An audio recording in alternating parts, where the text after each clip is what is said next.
Gravando. Bom dia, oitavo ano. Nossa primeira aula de história nessa penúltima semana do mês de outubro.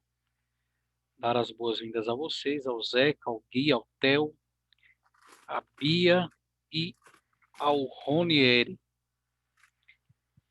Gente, vamos iniciar fazendo a correção da página 31 do livro didático.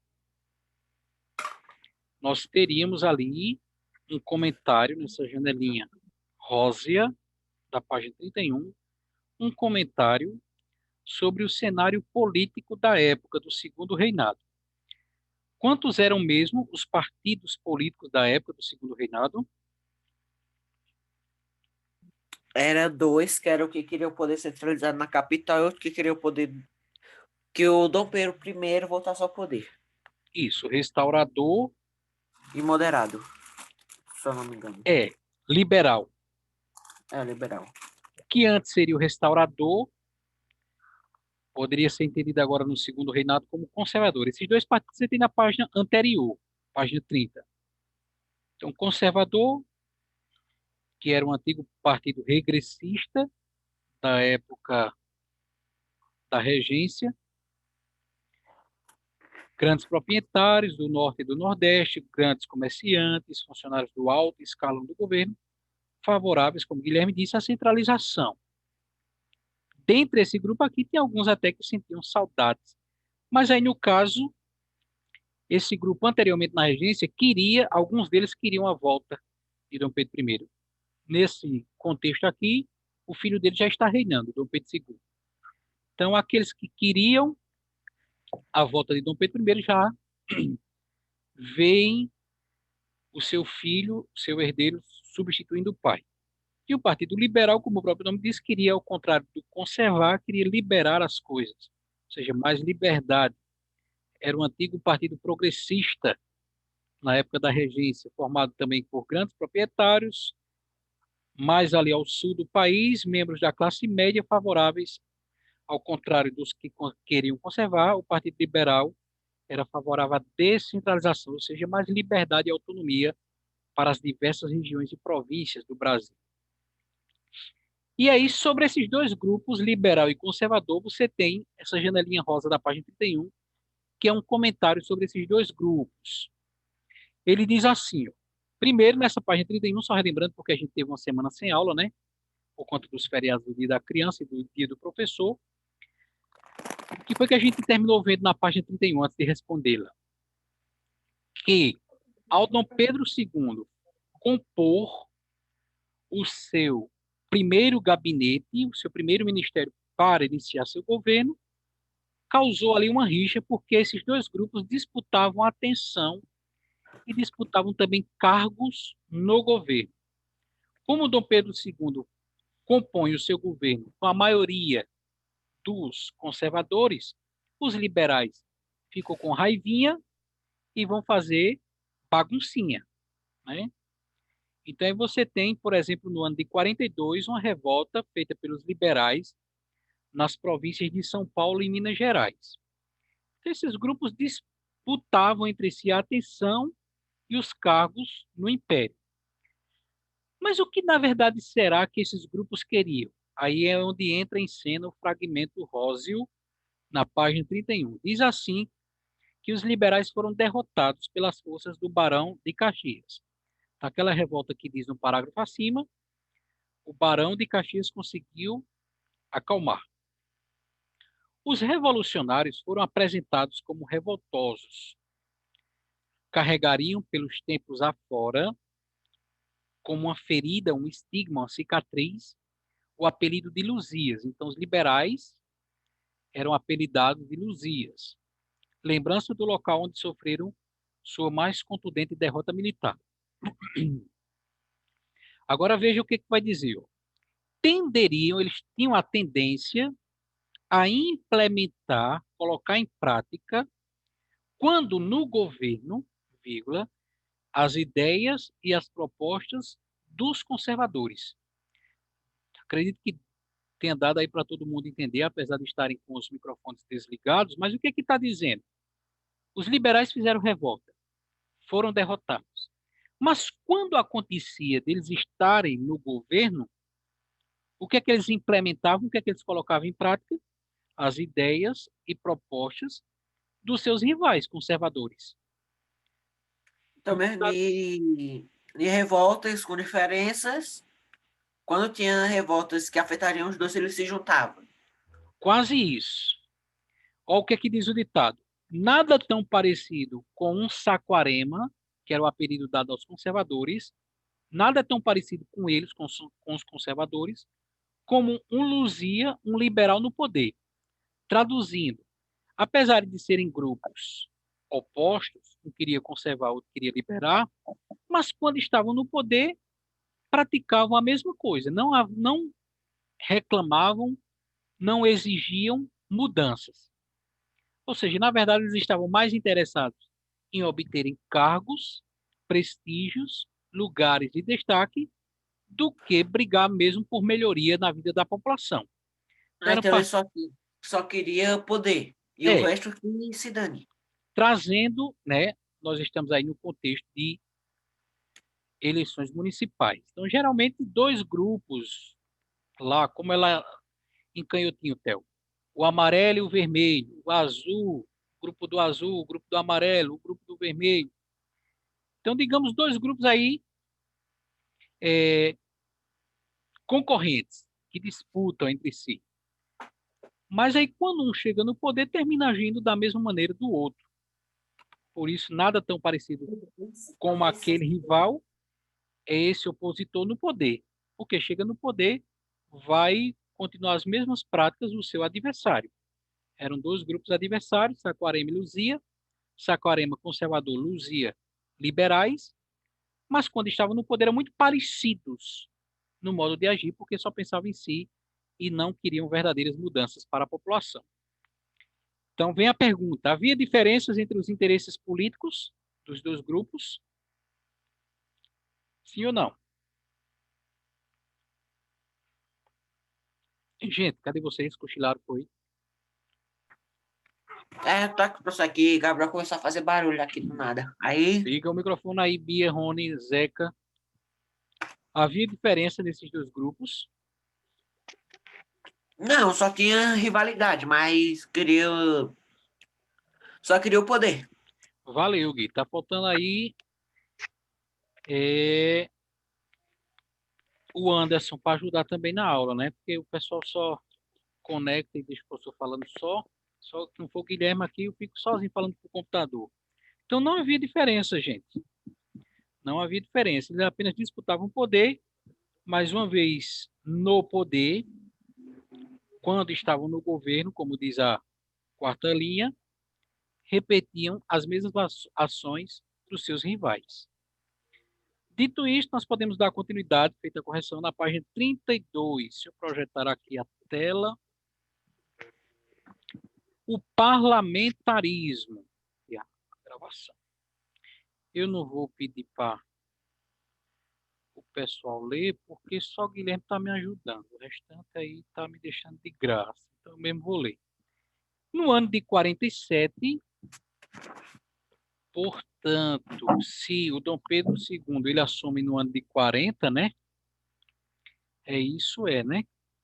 42, não? Em 42? Acho que é 42. Não, na página 27. 18 de julho de 40, Dom Não, Pedro eu não penso II segundo assume, né? Em 42? foi 40. Ó, na página 47, né? 18 de julho de 40.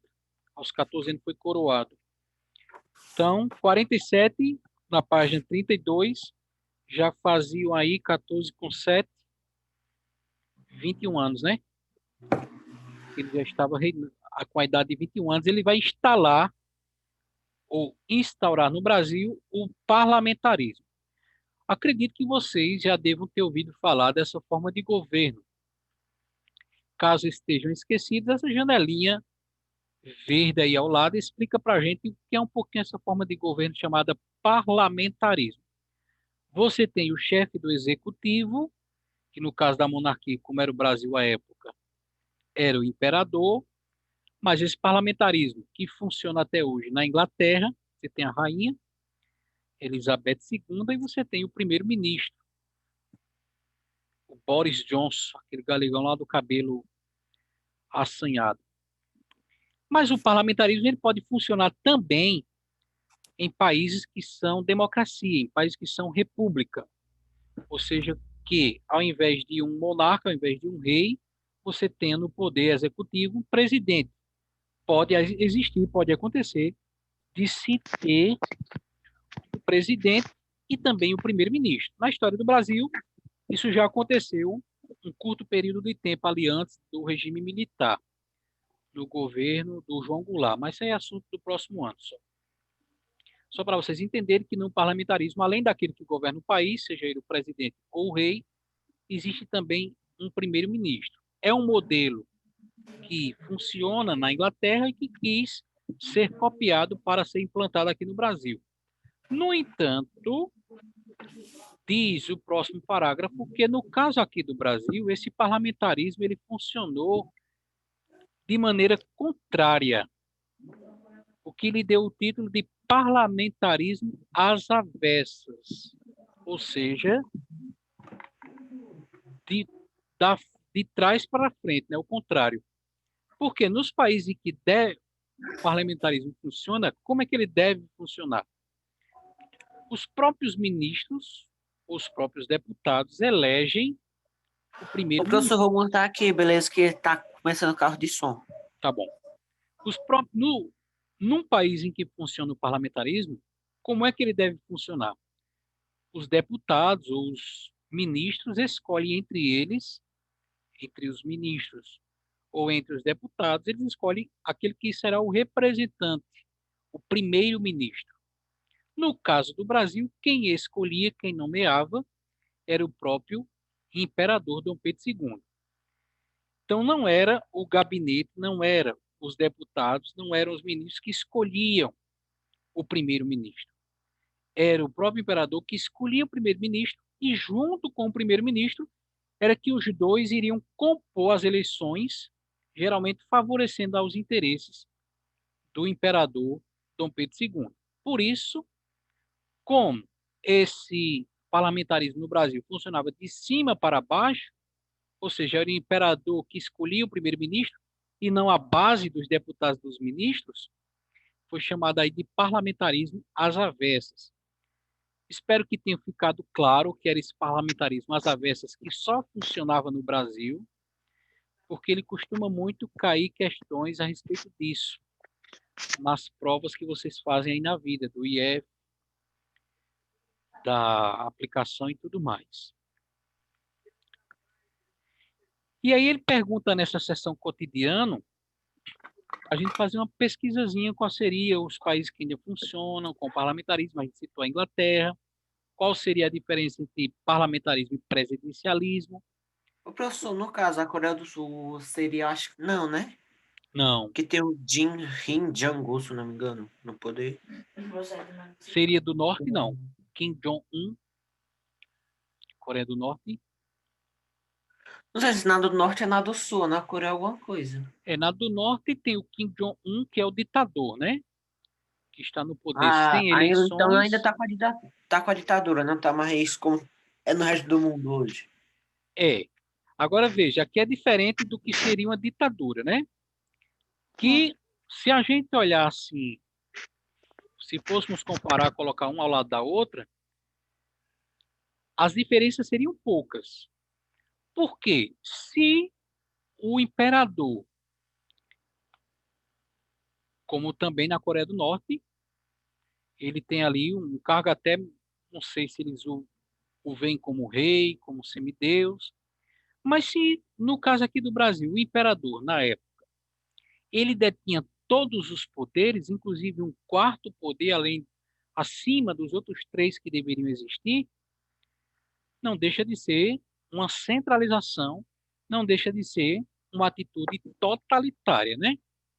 Se ele não deixava os próprios ministros escolherem o primeiro-ministro, como deveria ser, nos países que são parlamentaristas, se ele próprio escolhia o primeiro-ministro e depois, junto com esse primeiro-ministro, amiguinho íntimo dele, que ele próprio escolheu, eles eram quem iam planejar, organizar as eleições para que o gabinete fosse formado de acordo com a sua mentalidade, de acordo com os seus interesses, não deixava de ser um ato totalitário, né?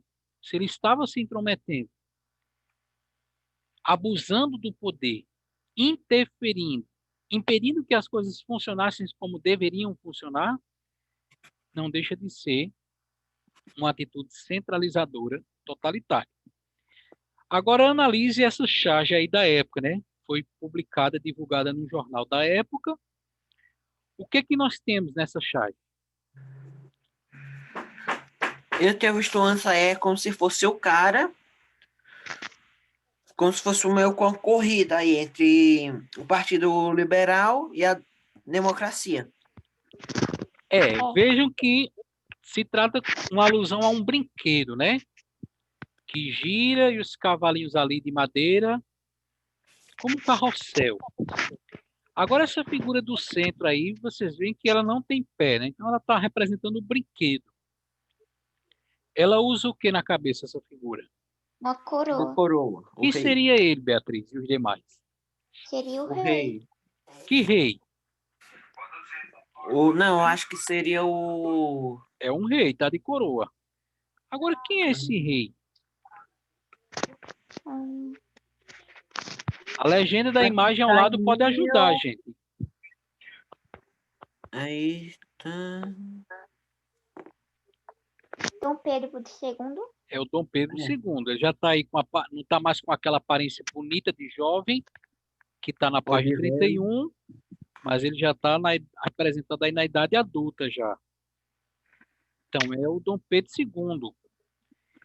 E quem seriam essas duas figuras nos brinquedos, nos cavalinhos? Os dois partidos. Dois partidos. O Partido Conservador, à nossa esquerda, representado pelo homem, e o Partido Liberal, que está ganhando vantagem, está Só publicando. entendi o boneco aqui no meio. Vamos analisar. Mas o Partido Liberal, representado aí pela mulher, está contando vantagem, dizendo ganhei, como que zombando do Partido Conservador, representado pelo homem. Quem gira esse brinquedo, quem faz esse brinquedo funcionar é a diplomacia. Diplomacia, se você for olhar no dicionário, pode ser sinônimo também de governo. Diplomático, governo. Como é que ele funciona? Como é a diplomacia desse governo? No caso aqui do Brasil, era uma monarquia imperial. Como é que essa monarquia geria, governava? Como era a diplomacia? Como era esse governo? Era um governo que brincava, revezando entre si dois partidos. Quando um estava no poder, zombava do outro que perdia. E, na verdade, o Dom Pedro II, ele brincava com esses interesses rivais, né? Porque era aquele tipo de coisa, como também, trazendo novamente para os dias atuais, estamos aí em ano de eleição, acontece. Quando um está no poder, vai rir daquele que perdeu as eleições, né? Mas, na verdade, os dois grupos rivais ficam disputando privilégio, ficam disputando o poder e os interesses da população. O que é que acontece com os interesses da população? Fica de lado, não dá a Fica mínima. esquecido, não dá a mínima, excelente. Então, são grupos que brigam e que fazem do poder um jogo de interesses pessoais, particulares. Ficam se revezando no poder. E ao invés de cobrarem do governante, no caso da charge, ao invés de serem grupos rivais, que uma vez estando no poder ou estando excluído do poder, vigiem as ações do governante, reclame mudanças, exija mudanças, não. Esses dois grupos não passam de marionete e de brinquedo nas mãos do governante. Ao invés de representarem uma certa ameaça, Ou uma certo autoridade. controle, ou exigir, ei governante, ei Dom Pedro II, ei prefeito, cadê as mudanças que você prometeu? Não. Serve, na verdade, de jogo de brinquedo, de jogo de interesse na mão do governante. No caso aqui da charge, é o Dom Pedro II. Então, os grupos rivais, ao invés de representarem Uma certa oposição, ameaça. Uma ao invés oposição. de representarem oposição, na verdade, não passavam de brinquedos na mão do Dom Pedro II. Acredito que agora ficou mais fácil da gente conversar sobre as perguntinhas da página 33. Gente, eu estou me empolgando aqui no horário, já são 10 horas. Qual seria a próxima aula de vocês? Não, nenhum. O professor já mandou. Professor Ah, já mandou, de né? ciências já mandou um link. O professor de matemática Excelente. já mandou a atividade, então Então, a nenhuma. gente pode prolongar um pouquinho aqui, aproveitando da ajuda do Guilherme, da Bia. Vamos avançar mais um pouquinho. Primeira pergunta da página 33. Quem são os personagens Dom Pedro II e os dois partidos. e os dois partidos? Excelente. A que aspecto da política brasileira a charge faz referência? Que aspecto? A disputa entre o Partido Liberal e o Diplomático. A disputa pelo poder entre os dois partidos e o que era que o Dom Pedro II fazia desses dois partidos? Dava atenção às reclamações deles, os Não. viam como oposição ou ameaça ao seu governo, Não, meio que mandava neles, comandava. brincava, né? Comandava até brincando. Isso. Então, aqui aspecto da política brasileira, segundo Renato, faz diferença. A brincadeira dos interesses por parte do imperador. Terceira pergunta, qual é a crítica à postura de Dom Pedro II? É a falta de importância dos interesses da sociedade e a brincadeira com os dois partidos. Isso, que ele ficava brincando, né? Aquele partido que deveria representar uma ameaça ao seu governo, na verdade ele dizia, não, como a gente vai ver mais à frente, vocês estão reclamando, venham governar comigo. Aí tirava os liberais, botava por um tempo os conservadores. A charge da imagem vai especificar isso, né? Durante os 49 anos do segundo reinado, ou seja, os 49 anos que o Dom Pedro II passou no poder, isso foi o que aconteceu, um revezamento. Então, quando os liberais estavam reclamando, ele trazia os liberais para governar com ele. Aí os conservadores ficavam com raiva. Ele demetia os liberais e chamava os conservadores. E assim ficava nesse revezamento, brincando com os dois partidos para se manter no poder. E foi o governo mais longo de toda a história do Brasil, né? Mesmo sendo uma monarquia. Então, toda essa estrutura de brincar com os interesses opostos garantiu a centralização do governo, do poder nas mãos do Dom Pedro II, que aí brincava com a situação do momento. Como eu disse, quando os conservadores estavam chateados, queriam fazer revoltas para desestabilizar o governo, ele demitia os liberais e trazia os conservadores para governarem com si. E assim, nesse jogo de interesses, manejando ambos os interesses, brincando com ambos os interesses, ele conseguiu se manter no poder. Em 48, quem estava no poder eram os conservadores, os liberais novamente excluídos fazem a revolta, outra revolta, dessa vez em Pernambuco. Ali existia um chamado Partido da Praia, que tinha esse nome porque mantinha um jornal na chamada Rua da Praia. Então, a Revolução Praieira, acontecida no ano de 48 em Pernambuco, deve-se ao fato de que havia um jornal na chamada Rua da Praia. Esse jornal publicava e criticava as ações de Dom Pedro II. Por que essa revolta foi organizada por essa galera do jornal da Rua da Praia, em Pernambuco? A revolução ficou conhecida como praieira. Não é porque foi na praia, não é porque foi no mar, mas porque o jornal deles ficava na Rua da Praia. Então havia divergência, como em todo o Brasil, também aqui na província de Pernambuco. Havia divergência, havia briga entre os dois grupos, liberal e conservador. Os praieiros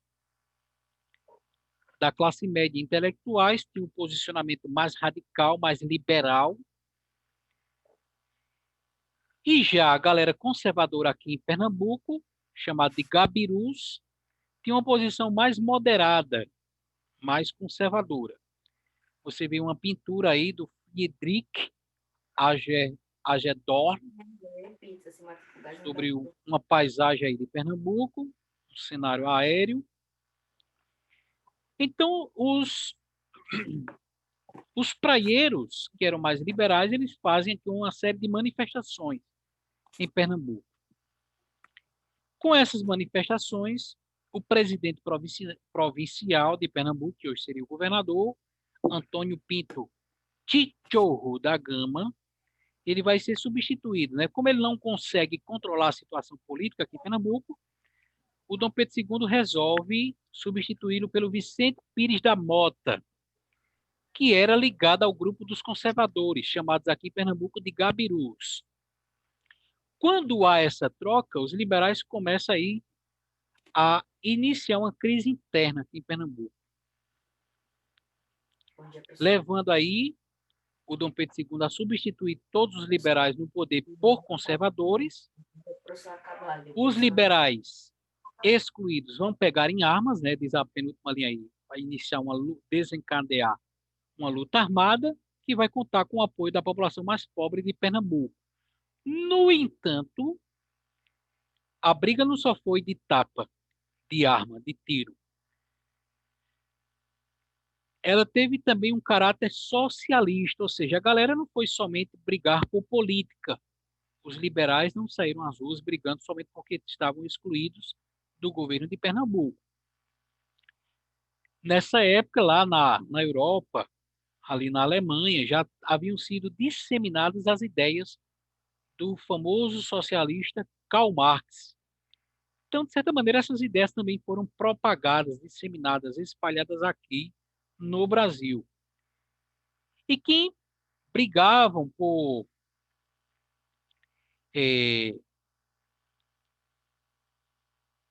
vai dizer alguma parte aqui, melhorias no trabalho. Eles lançam aqui em Pernambuco um manifesto, uma espécie de documento, de livreto, onde todas essas ideias, todas essas reclamações de cunhos trabalhista, de cunho socialista, de cunho social, estavam ali expressas. Era um manifesto ao mundo, fazendo também referência, como eu disse, a essas ideias desse sociólogo Karl Marx lá na Europa. Manifesto do Partido Comunista lá na Europa. Aqui no Brasil, especificamente na província de Pernambuco, eles lançam esse chamado Manifesto ao Mundo, no ano de 49, que defendia, olha aí, como eu disse na penúltima linha, trabalho para todos. Inclusive, defendia o fim do poder moderador, aquele quarto poder que sobrepunha, que estava acima dos outros três. É claro que, quando eles tocam na ferida, no poder pessoal do imperador Dom Pedro II, seu poder moderador, rapidamente, o Dom Pedro II envia tropas do Império para acabar com essa folia dos liberais em Pernambuco. Eles são derrotados e seus líderes presos. Então, para acabar com outros conflitos, essa briga entre liberais e conservadores, orientado pelo primeiro Professor, então faz tudo, só não mexe no poder pessoal do rei. só não toque no poder pessoal do rei.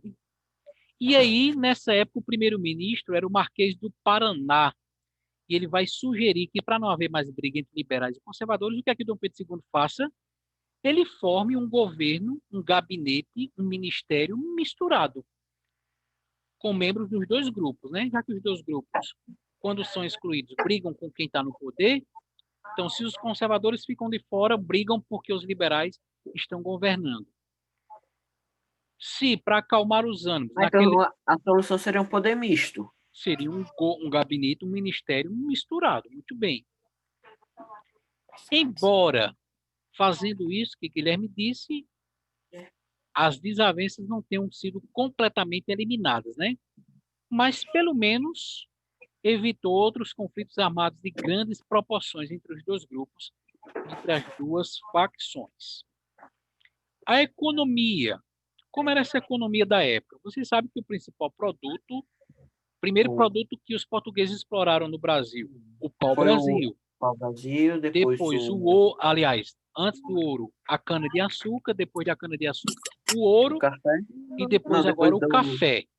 É. Pau-brasil, açúcar, cana-de-açúcar, ouro e agora o café. E aí, Bia e os demais, esses dois primeiros parágrafos da página 34 nos vai falar aí do chamado Vale do Paraíba. Era a região ali de maior concentração de plantio de café.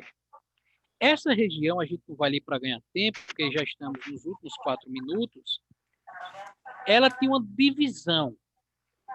Pegava ali boa parte da província de São Paulo e uma parte da província do Rio de Janeiro. Era o chamado Vale do Paraíba.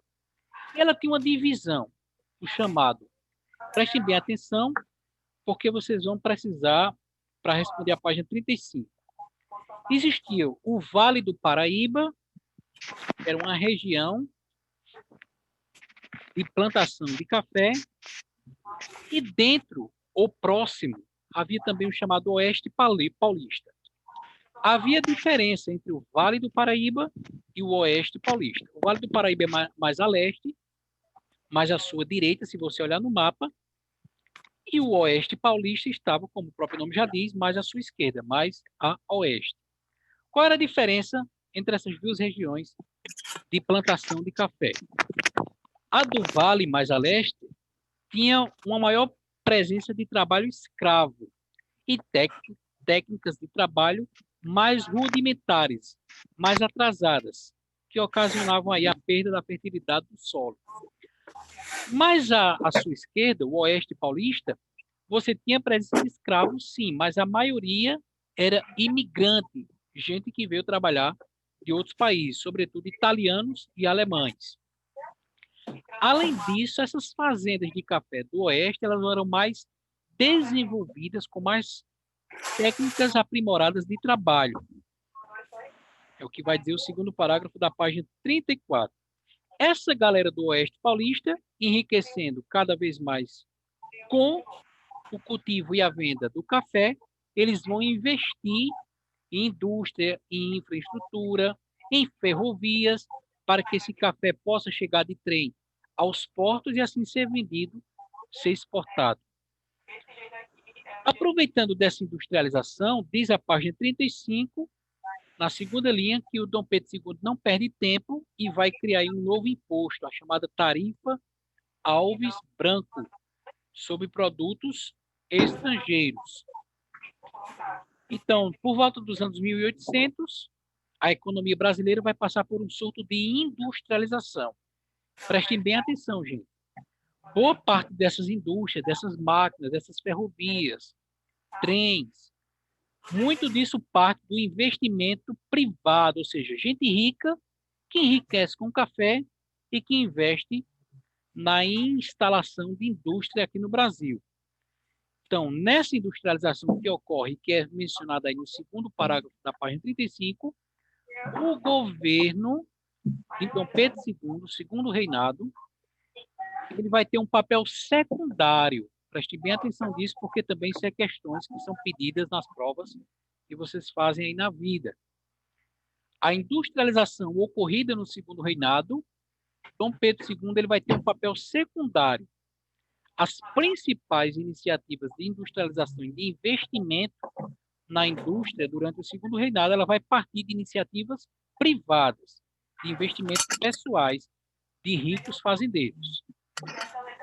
Por exemplo, na página 35, você tem uma pesquisa sobre um grande investidor pessoal que investia dinheiro dele, que era o chamado Barão de Mauá. Então, vocês vão responder a página 35, só identificar quais eram as iniciativas do Vale do Paraíba e quais as iniciativas do Oeste Paulista. Eu vou encerrar por aqui, porque nós já estamos nos últimos segundos.